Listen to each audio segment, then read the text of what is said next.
ಇವತ್ತು ಮಾನ್ಯ ಪ್ರದೀಪ್ ಈಶ್ವರ್ ಅವರು ಬಿಡದಿ ಟೌನ್ಶಿಪ್ ಸಂಬಂಧಪಟ್ಟಂಗೆ ನಾಟಕ ಅಂತ ಮಾತಾಡಿದ್ದಾರೆ. ಇದು ಬಿಡದಿ ಟೌನ್ಶಿಪ್ ಬಗ್ಗೆ ನಾಟಕದ ವಿಚಾರ ಅವ್ರು ಮಾತಾಡ್ತಾ ಇಲ್ಲ. ಅವರು ಮಾತಾಡ್ತಾ ಇರ್ತಕ್ಕಂಥದ್ದು ಏನು ಜೂನ್ 27ನೇ ತಾರೀಕು ಚಿಕ್ಕಬಳ್ಳಾಪುರ ನಗರದಲ್ಲಿ ನಾಡಪ್ರಭು ಕೆಂಪೇಗೌಡರು ಜಯಂತಿ ಆಗಿದ್ದ ದಿವಸ ಆವತ್ತು ಕುಮಾರಣ್ಣವ್ರ ಬಗ್ಗೆ ಮಾತಾಡಿದಂಥ ಸಂದರ್ಭದಲ್ಲಿ ಅವರು ಸಭೆ ಮುಗಿಸಿ ಈಚೆ ಬಂದ ಮೇಲೆ ಕಾರ್ ಮೇಲೆ ನಿಂತ್ಕೊಂಡು ಒಂದು ದೊಡ್ಡ ನಾಟಕ ಮಾಡಿದರು.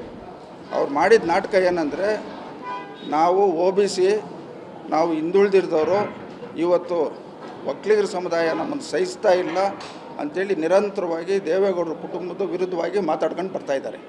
ಅವ್ರು ಮಾತಾಡಿದ ಕಾರಣ ಏನಂದರೆ, ಈಗ ಬಲಜಿಗ ಸಮುದಾಯದಲ್ಲಿ ಇಡೀ ರಾಜ್ಯದಲ್ಲಿ ಇರ್ತಕ್ಕಂಥ ಒಬ್ಬರೇ ಶಾಸಕರು ನನ್ನ ಮಂತ್ರಿ ಮಾಡಲಿ ಅಂತೇಳಿ ಅವ್ರು ಮಾತಾಡಿದರು.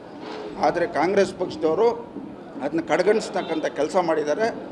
ಈಗ ಇತ್ತೀಚಿನ ದಿನಗಳಲ್ಲಿ ಏನಾಗಿದೆ ಅಂದರೆ, KPCC ಅಧ್ಯಕ್ಷರಾದಂಥ ನಮ್ಮ ಹರಿಪ್ರಸಾದ್ ಅವರು ನಮ್ಮ ಚಿಕ್ಕಬಳ್ಳಾಪುರಕ್ಕೆ ಬಂದು ಅವ್ರ ಸ್ನೇಹಿತರು JH ನಾಗರಾಜ್ ಅವರು ಸಂಬಂಧಿ ಅವ್ರ ಮನೆಗೆ ಬಂದಾದಮೇಲೆ ಇವತ್ತು ಸಾಮಾಜಿಕ ಜಾಲತಾಣದಲ್ಲಿ ಪ್ರದೀಪ್ ಈಶ್ವರ್ ಅವ್ರಿಗೆ 2028ಕ್ಕೆ B ಫಾರಮ್ ಸಿಕ್ಕಲ್ಲ ಅನ್ನೋದು ಕನ್ಫರ್ಮ್ ಆಗಿ B ಫಾರಮ್ ತಗೊಳ್ಬೇಕು ಅನ್ನೋ ಒಂದು ಉದ್ದೇಶದಿಂದ ಇವತ್ತು ಕುಮಾರಣ್ಣವ್ರ ಬಗ್ಗೆ, ಭಾರತೀಯ ಜನತಾ ಪಕ್ಷದ ನಾಯಕರ ಬಗ್ಗೆ ನಿರಂತರವಾಗಿ ಅವ್ರು ಮಾತಾಡ್ತಾ ಇದ್ದಾರೆ. ಮಾನ್ಯ ಪ್ರದೀಪ್ ಈಶ್ವರ್ ಅವರೇ, ನೀವು ಚಿಕ್ಕಬಳ್ಳಾಪುರದಲ್ಲಿ ಶಾಸಕರು ಯಾವ ರೀತಿ ಆದೆ ಅನ್ನೋದನ್ನ ಸ್ವಲ್ಪ ನೀವು ಹಿಂದಿಂದ ನೀವು ಯೋಚನೆ ಮಾಡಬೇಕು. ಇವತ್ತು ನೀವು ಅಲ್ಲಿ ಗೆಲ್ಲಬೇಕಾದ್ರೆ ನಿಮಗೆ ಕಾಂಗ್ರೆಸ್ ಪಕ್ಷದವರೇ ಓಟ್ ಹಾಕಿಲ್ಲ.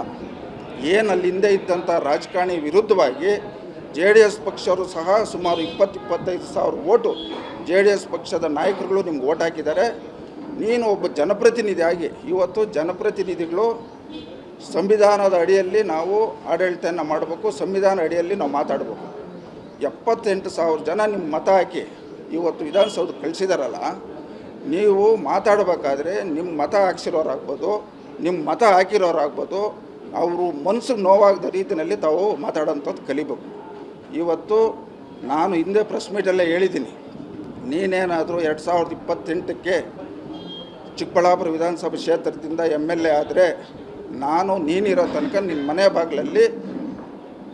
ಬಾಗಿಲು ಕಾಯ್ತೀನಿ ಅಂತ ನಾನು ಅವ್ರು ಸವಾಲು ಹಾಕಿದ್ದೀನಿ. ಇಲ್ಲ ನೀನು ಸೋತ್ರೆ ನಮ್ಮ ಕುಮಾರಣ್ಣವ್ರ ಮನೆ ಬಾಗಿಲಲ್ಲಿ ನೀನು ಕಾವಲುಗಾರನಾಗಿ ಬಾಗಿಲು ಕಾಯಬೇಕು ಅಂತ ನಿಮ್ಗೆ ಸವಾಲು ಹಾಕಿದ್ದೀನಿ.